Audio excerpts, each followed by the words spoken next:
15일의 금주의 강단 맨 마지막 부분에 금주의 매일 통독 바이블 타임을 기준으로 1년 인독 과정을 이제 실어놓고 있습니다. 그리고 바로 이어서 성경 중에 한 권을 택하고 그 한 권을 이렇게 조금씩 도막을 내서 의미 단위로, 스토리 단위로 끊어가지고 묵상하도록 여러분을 도와드리고 있습니다. 지난 한 주간 이 묵상한 말씀 중에 사무엘하 5장 마지막 부분부터 6장 전체가 제게 아주 매우 깊이 다가왔습니다.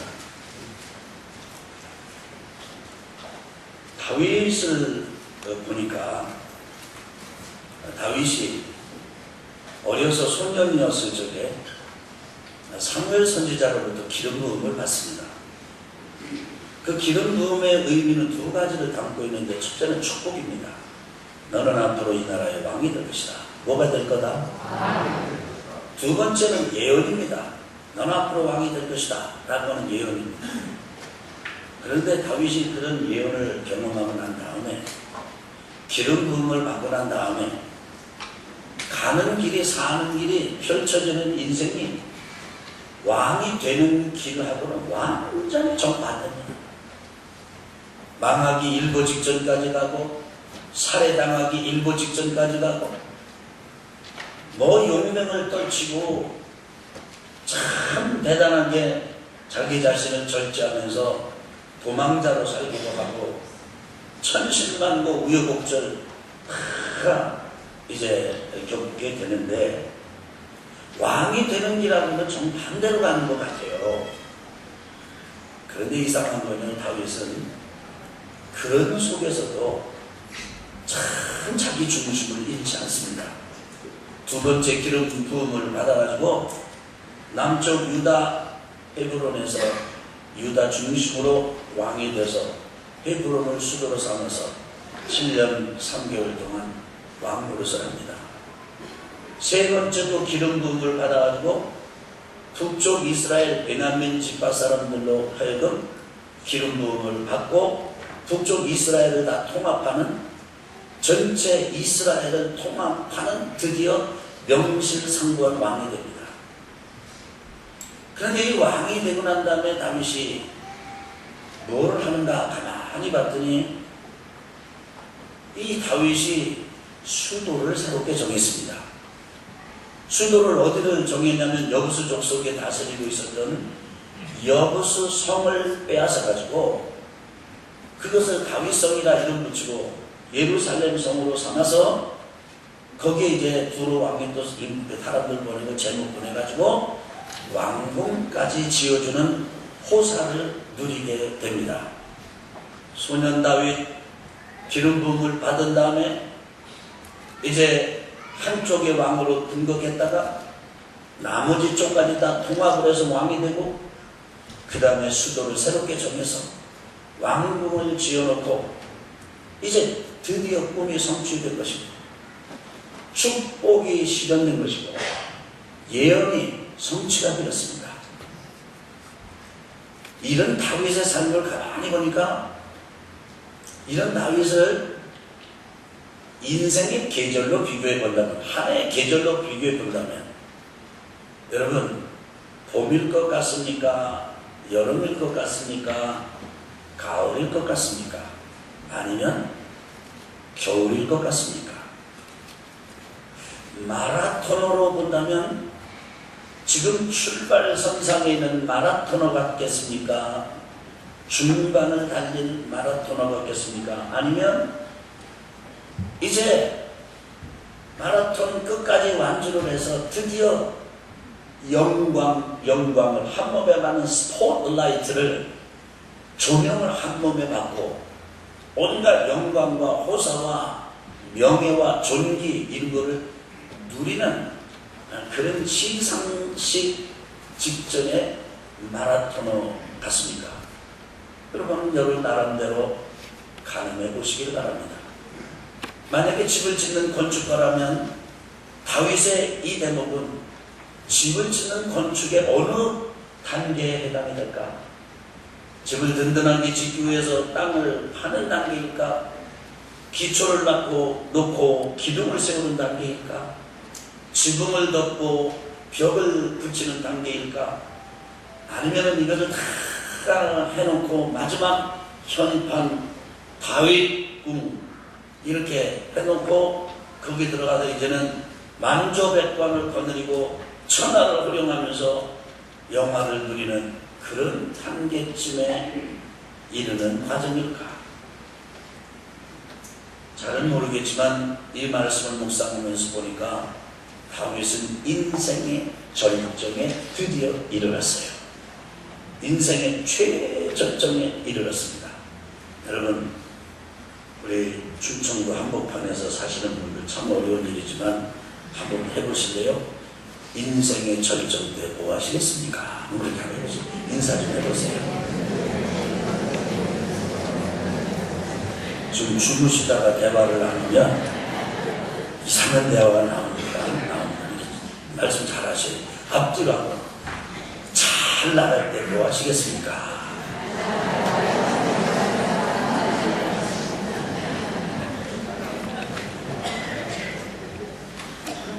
물론 여러분 중에는 잘 나가는 인생이 아니고 안 나가도 어째 이 정도냐 이런 인생도 이 자리에는 있습니다.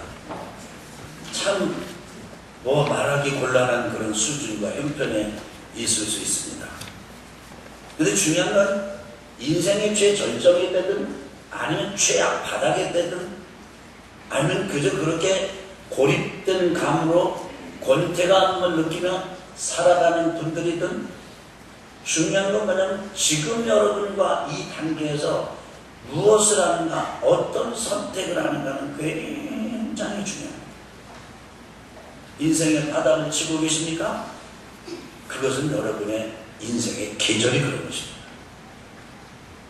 이번에 국제 기도 컨퍼런스에서 오신 분들이 이렇게 얘기하더라고요. 한국은 계절이 몇 개가 있냐.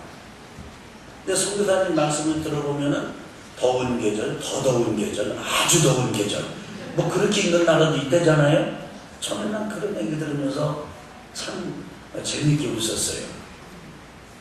근데 한국에 대해서 질문할 때마다 한국은요 요즘은 약간 경계가 이렇게 애매모호한 감이 없지 않아 있지만은 봄은 봄이고요, 여름은 여름이고, 한국은 가을은 가을이고, 겨울은 확실히 겨울입니다.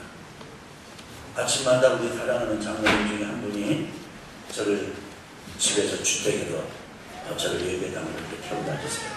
얼마나 재미있고 행복한지 몰라요. 딱 있으면 장로님이 오셔가지고 저를 딱 보라보로 딱 이렇게 들여다보세요. 기분이 좋아요. 오늘 아침 나오면서 이런 얘기를 했습니다. 장로님, 그러니까 차 안에를 에어컨으로 시원하게 해놓으셨어요. 너무 좋다고 그랬더니 아이고 한 달 전에는 추워서 죽을 뻔했는데 지금은 이렇게 덥다. 정말 그렇습니다. 우리가 한 해를 살면서 제일 중요한 건 우리가 어느 계절에 있는지를 알아야 됩니다. 인생을 살면서도 어느 계절에 있는지를 알아야 됩니다. 그 계절에 속지 말아야 되고 계절을 속이지도 말아야 됩니다. 삶이 그대를 속일지라도 당망해서는 안 됩니다. 속지 말아야 됩니다. 그런데 중요한 게 있습니다. 인생의 계절이 어떤 때에 계시든지 다윗으로부터 신앙 인생을 한번 배워보십시다. 그때 다윗은요 뭐를 찾았냐면 따라합시다. 법궤를 찾았다. 한 딸은 법궤, 한 딸은 하나님의 궤. 그냥 좀 짧게 설명을 드리면 이때 하나님의 궤는 어디에 있었냐면 따라합시다. 기럇 여아림. 이 기럇 여아림은 또 다른 이름으로 따라합시다. 바알레 유다.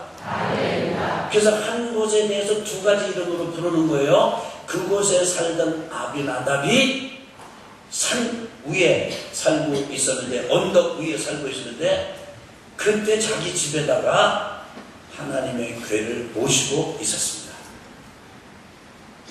그런데 아비나답이 자기네 집 기럇 여아림 그 산 언덕 위 자기 집에 하나님의 궤를 모신 게 어제 오늘의 얘기가 아닙니다. 아주 오래전에 거기 보셨습니다. 사무엘상 7장에 나오는 얘기입니다. 세월이 좋기 30년 이상 흘렀습니다. 그런데 그동안 하나님의 법궤, 하나님의 임재의 상징, 하나님께서 함께 하시는 실체, 그래서 법궤가 우상 제단에 들어가면 우상이 깨져버리고, 정신 못 차리는 사람의 집에 들어가면 그 집이 무너져버리는, 스스로 하나님의 영광을 지키고 스스로 보호하고, 그래서 하나님의 살아계시는 확증 그리고 증거물이어서 증거궤라고 불리던 이 법궤에 대해서 관심을 두었던 사람이 아무도 없었습니다. 사울 왕의 시대가 저물어 갔지만은 사울은 하나님의 법궤에 관심을 두지 않았습니다. 사울 왕의 아들 이스보셋이 이어서 왕이 되었지만은 이스보셋도 법궤에 마음을 두지 않았습니다. 세상 사람들이 다 그저 자기 바쁘게 살고, 소위 우리 신약의 사도후서의 표현대로 말한다면은 장가가고 시집가고, 그리고 노를 사고 팔고 밭을 사고 파는 일에 정신없이 휘도바쳤습니다. 그런데 다윗은 달랐습니다. 다윗은 원수 앞에서 원수의 목을 끊을 수 있는 그런 순간에도 하나님을 기억하고 원수를 멸하지 않았습니다. 하나님이 처리하시기까지 기다렸습니다. 지금 인생의 최절정대에 이르렀을 때, 자기를 향한 예언이 성취되고 축복이 결과로 열매 맺혔을 때, 그런데 다윗은 우쭐하지 않습니다. 보아라, 나의 영맹함을 보아라, 보아라, 나의 위대함을 보아라, 그렇게 말하지 않습니다. 누구도 생각하지 못했던 일, 그것은 하나님의 법궤를 예루살렘 성으로 오시고자 하는 일을 위해서 법궤를 찾아 기ля 여아림으로 군대를 보내고 직접 내려가고, 그리고 찬양대를 조직해서 내려갔습니다. 하나님을 인생의 중심으로 삼는 다윗의 멋진 모습입니다. 저는 여러분과 저의 인생의 중심에 하나님을 다시 한번 모시는 우리가 되기를 주님으로 축복합니다. 내 인생의 주인은 내가 아니고 하나님이시다. 내 안에 내 배우자, 내 자녀들의 주인도 내가 아니다, 하나님이시다. 우리 가문의 주인도 하나님이시다. 우리 교회 주인도 하나님이시다. 내 평생의 주인이 내가 아니라 하나님이시다. 여러분, 다윗은 기름 부음 받고 왕이 되는 것이 목적이 아니라 왕이 되어서 하나님의 영광을 드러내는 것이 목적이었습니다. 저는 우리나라가 어려움 중에서도 소망이 있다고 봅니다. 그것은 뭐냐면, 우리 국회의원들 중에 크리스찬 국회의원들이 많습니다. 그분들이 모여서 예배를 드리면서 결의를 했습니다. 오늘날 우리가 국회의원이 된 것은 우리가 국회의원 되는 이 목적을 성취하고 이 자리를 쟁취하라, 이것이 아니라 하나님께서 이 국회의원을 통해서, 이 직위를 통해서 이 나라의 하나님의 뜻을 이루라는 것이다. 그러므로 이제부터 우리 기독의원들은 우리 기독의원직을 유지하고 있는 동안에 하나님의 영광을 드러내는 삶을 살기로 결의한다. 이런 기도를 드리고 집회를 했다고 하는 기사를 읽었습니다. 저는 우리나라에 소망이 있다고 믿습니다. 우리 그래서 다윗에게 배우는 신앙의 첫 번째는 뭐냐면, 인생의 중심, 마음의 중심, 내 인생의 주권을 하나님으로 삼자. 아멘. 두 번째로는 다윗이 이렇게 해서 이제 모셔오는데 문제가 터졌습니다. 이제 세월이 하도 흘러가지고 아비나답이 자기 언덕집에 모셨지만은 세월이 흘러서 아비나답이 나이가 너무 많아졌어요. 그래서 아들 둘이 있었는데 이름이 참 재미있습니다. 한번 따라합시다. 우사. 근데 그 다음에 이름은요, 아효예요. 아효. 요즘 SNS에서 뭐 이렇게 할 때 보면 제가 뭘 하면 저한테 답을 하는 분 중에 에휴 이런 답이 나올 때가 있어요. 그렇게 생각하면 외우기가 좋습니다. 아비나답의 아들 에효는 아니지만 에효하고 비슷한 아효가 있고 우사 두 아들이 있었는데 이 두 아들이 아버지를 대신해서 연로한 아버지를 대신해서 법궤를 모시고 내려오는 겁니다. 그런데 그런 법궤 수송 작전은 그들이 결정한 게 아닙니다. 다윗이 결정한 겁니다. 다윗이 수도를 새롭게 정하고 이 나라를 새롭게 해볼 거라고 시도한 첫 번째 국책 사업입니다. 우리나라의 어떤 왕은 강을 만지려고 했고 어떤 왕은 또 뭐를 하려고 했고 다 그렇게 했던 걸 다 기억하지 않습니까? 다윗은 하나님의 법궤를 예루살렘으로 모시는 것을 최고의 가장 무거운 아젠다로 삼았던 겁니다. 그래서 군사 3만 명 그거 아주 골라 뽑은 거고 찬양 잘하는 사람 온 백성들을 데리고 자기가 내려갑니다.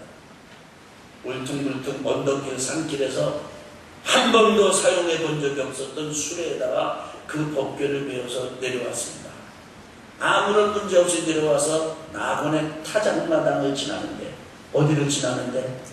나곤의 타작마당을 지나는데 문제가 터졌습니다. 송아지가 들고 뛰는 겁니다. 소가. 그러니까 이 법궤를 이렇게 모시고 수레를 단둘이 하면서 가던 두 아들 중에 우사가 법궤를 움켜집니다. 법궤를 만집니다. 그리고 그 자리에서 직사합니다.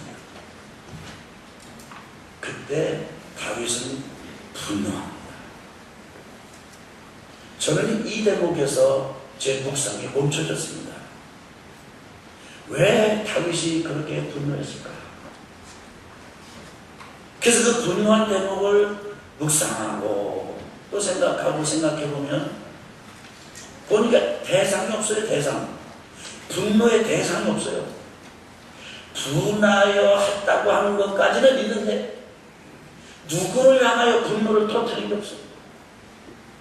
여러분 무서운 분노 중에 무서운 분노가 뭔지 아십니까?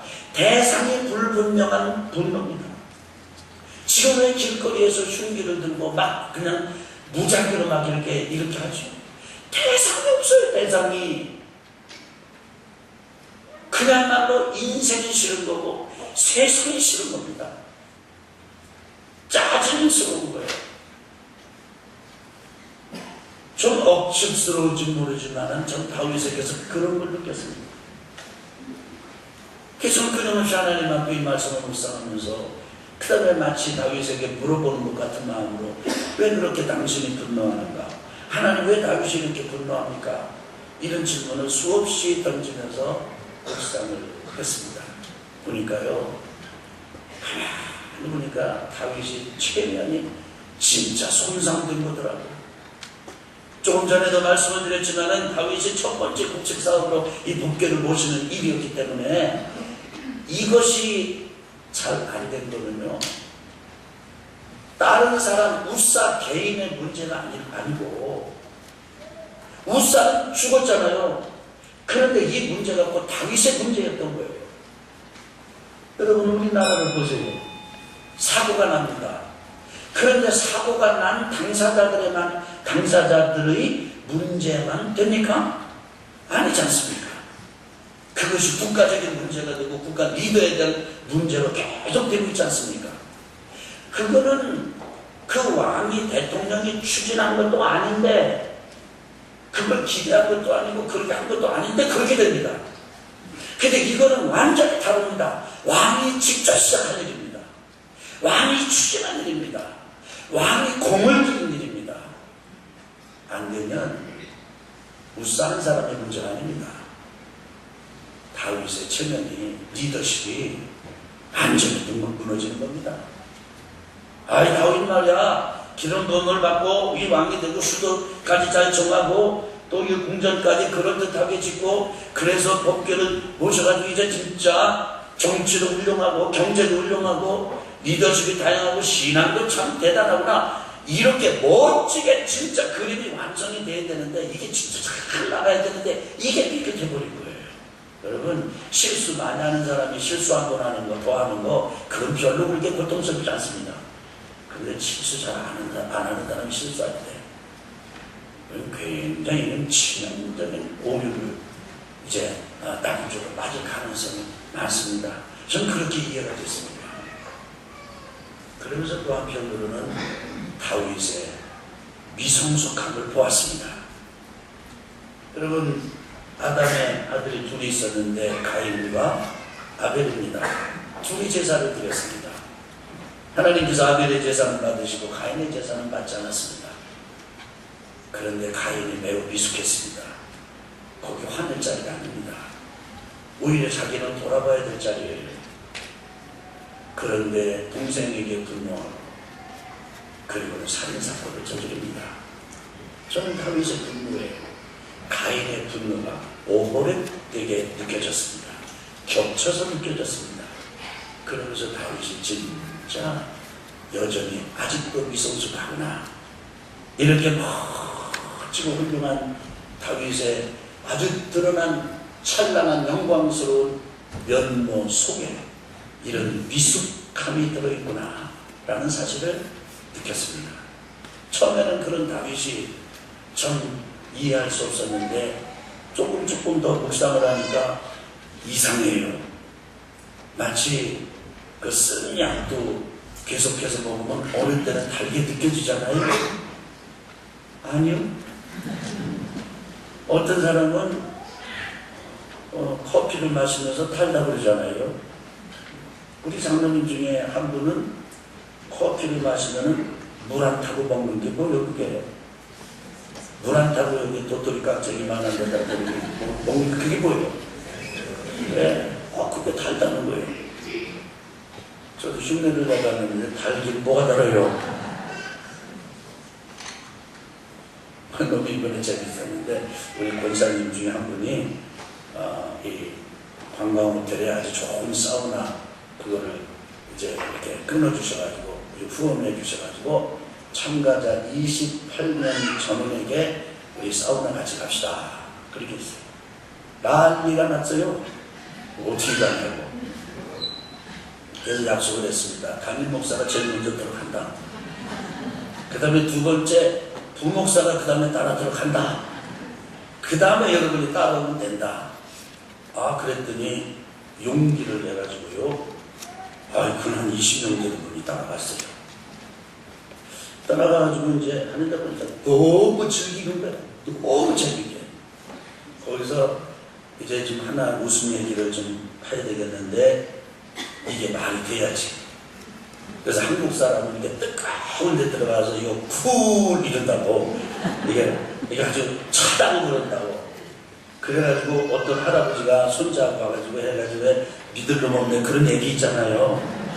우리는 다 통하잖아 그게. 나 그 얘기를 한번 했다가 설명하느냐고 빠져나오려고 죽을 뻔했어요.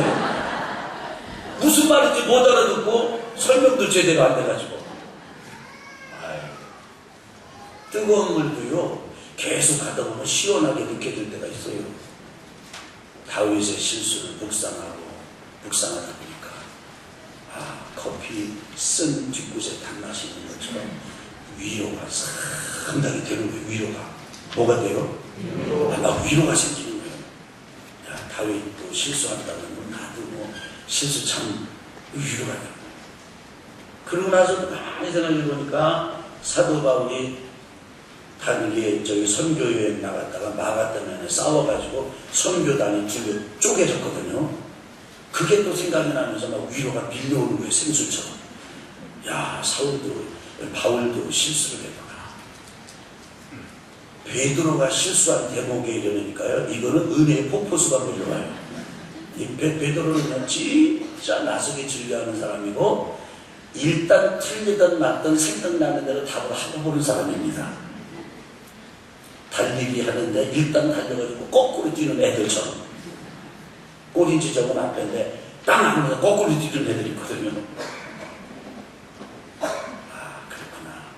다윗의 미성숙함이 참 가슴 아픈 일이긴 하지만 우리와 같은 사람에게는 이게 굉장히 위로가 되는 일이로구나. 그러고 묵상하면서 다윗 대목으로 넘어가는데 다윗의 위대함이 또 나와요. 소식이 들리는 겁니다. 이 다윗이 이렇게 그냥 사람이 죽고 이렇게 하고 분노하면서 다윗이 보니까 다 집어쳐버려. 법계 수송 작전을 취소합니다. 그리고 예루살렘으로 간발작을 가깝게 오던 그거를 그냥 오벳 에돔 집으로 뒤물려버립니다. 그런데 법계가 오벳 에돔의 집에 머무는 동안에 오벳 에돔이 복을 받고 가족이 복을 받는다는 얘기를 들어요. 그 얘기를 듣고는 다시는 일어났습니다. 그렇구나. 사실 그 오벳 에돔이 받아야 할 복을 누가 받은 복은 누가 받아야 할 복이고 누가 기대했던 복입니까? 다윗이 받아야 될 복이고 다윗이 기대했던 복입니다. 그래서 다시 용기를 내서 다시 법궤를 모셔옵니다. 그런데 그때 다윗은 왕복을 입지 않습니다. 베옷을 입습니다. 베옷은 두 가지 의미를 갖고 있습니다. 제사장 옷 아니면 자기 죄를 인식할 때 입는 옷입니다. 그러니까 더 이상 왕으로 우쭐거리는 게 아니에요. 두려워하는 거예요. 그 다윗의 법궤를 모시는 두려움이 발걸음을 세는 것으로 나타나는 것을 보았습니다. 법궤를 이번에는 수레로 모시지 않습니다. 어깨로 맵니다. 그 다음에 줄줄줄줄 이렇게 끌고 오지 않습니다. 얼마나 조심을 하는지. 오벳 에돔의 집에서 법궤를 메고 맨 사람들이 발걸음을 떼놓을 때 다윗이 그 발자국을 셉니다.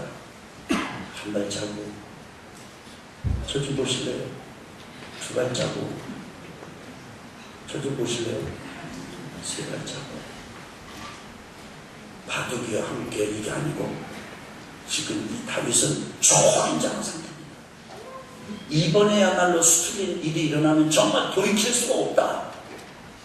물론 우리로서는, 지켜보는 우리로서는 또 잘못하면 또 안 되는 거지 이렇게 말할 수 있지만 정작 당사자는 그런 게 아니잖아요. 네 번째 발자국, 다섯 번째 발자국, 여섯 번째 발자국을 무사히 떼놓는 것을 지켜보면서 다윗이 황성을 지릅니다. 됐다. 하나님이 허락하시는 거구나. 제사를 드리자. 그리고는 제사를 드리고 예루살렘 왕궁 궁전에 성막을 낙을 지으면 거기다 법궤를 모십니다. 너무 즐거웠습니다. 너무 행복했습니다. 그래서 백성들을 축복하기를 시작했습니다. 막 성령을 나눠주기 시작했습니다. 마음이 풀어졌어요. 할렐루야. 아멘. 풀어졌습니다. 다시 시작했어요. 그리고 마침내 완수했습니다. 이런 어려움 속에서도 또다시 그 일을 다시 시작해서 마무리 짓는 다윗, 다시 시작하는 다윗. 이것이 여러분과 저의 영성이고 힘이고 능력이 되기를 주의 이름으로 축원합니다. 그런데 이렇게 할 수 있었던 근본 중심을 보니까 다윗은요 겸손해요. 이 겸손이 여러분과 저의 것이 되기를 주의 이름으로 축원합니다.